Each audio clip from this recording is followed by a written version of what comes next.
ବନ୍ଧୁଗଣ ନମସ୍କାର। ବନ୍ଧୁଗଣ ଆପଣମାନେ ତ ଜାଣିଥିବେ ଯେ ବାହାଘର ହେଉଛି ସମସ୍ତଙ୍କ ଜୀବନର ଏକ ବିଶେଷ ଅଂଶ। ବାହାଘର ପରେ ସ୍ୱାମୀ ସ୍ତ୍ରୀଙ୍କ ସମ୍ପର୍କ ଏକ ଏମିତି ସମ୍ପର୍କ ହୋଇଯାଏ ଯେ ଏହି ସମ୍ପର୍କ ସବୁ ସମ୍ପର୍କ ଠାରୁ ଶ୍ରେଷ୍ଠ ହୋଇଯାଇଥାଏ।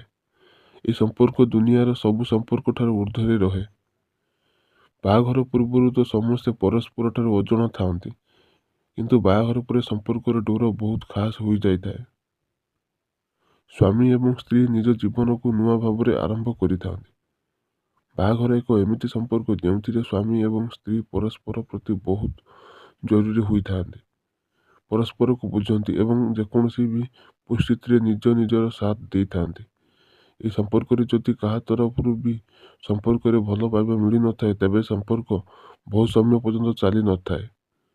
ସେଥିପାଇଁ ପ୍ରତ୍ୟେକ ସମ୍ପର୍କରେ ଭଲ ପାଇବା ଏବଂ ବିଶ୍ୱାସ ରହିବା ନିହାତି ଜରୁରୀ। କେବେ ବି କୌଣସି ପରିସ୍ଥିତିରେ ଯଦି ସ୍ୱାମୀ ଏବଂ ସ୍ତ୍ରୀଙ୍କ ଭିତରେ ଝଗଡ଼ା ହୋଇଥାଏ, ତେବେ ସେହିଠାରେ ହିଁ ସମ୍ପର୍କର ଫାଟ ଆସିବାରେ ଦେଖାଯାଏ। ତେବେ ସବୁ ସମ୍ପର୍କର ପ୍ରଥମ ଏବଂ ସବୁଠାରୁ ଗୁରୁତ୍ୱପୂର୍ଣ୍ଣ ଜିନିଷଟି ହେଲା ବିଶ୍ୱାସ। ବନ୍ଧୁଗଣ, ଆଜି ଆମେ ଆପଣମାନଙ୍କୁ କହିବୁ ଦୁଇଟି ଏଇଭଳି ନମ୍ର ସ୍ତ୍ରୀଙ୍କ ବିଷୟରେ ଯାହାଙ୍କୁ କେବେ ବି ସ୍ୱାମୀଙ୍କ ଭଲ ପାଇବା ମିଳିନଥାଏ। ତେବେ ଆସନ୍ତୁ ଜାଣିବା ବନ୍ଧୁଗଣ ଏହାକୁ ବିସ୍ତାର ଭାବରେ। ତ ପ୍ରଥମଟି ରହିଛି ପି ନମ୍ବର ମହିଳା। ଏହି ଅକ୍ଷରର ଝିଅମାନେ ସର୍ବଦା ନିଜ ସମ୍ପର୍କକୁ ନେଇ ଚିନ୍ତିତ ହୋଇଥାନ୍ତି।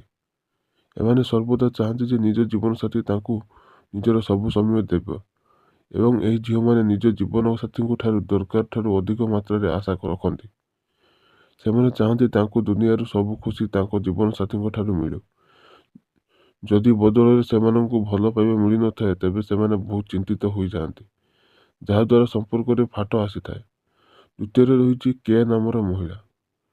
ଏହି ନାମର ଝିଅମାନଙ୍କୁ ବି ନିଜ ଜୀବନସାଥୀଙ୍କ ଠାରୁ ଖୁସି ମିଳିନଥାଏ।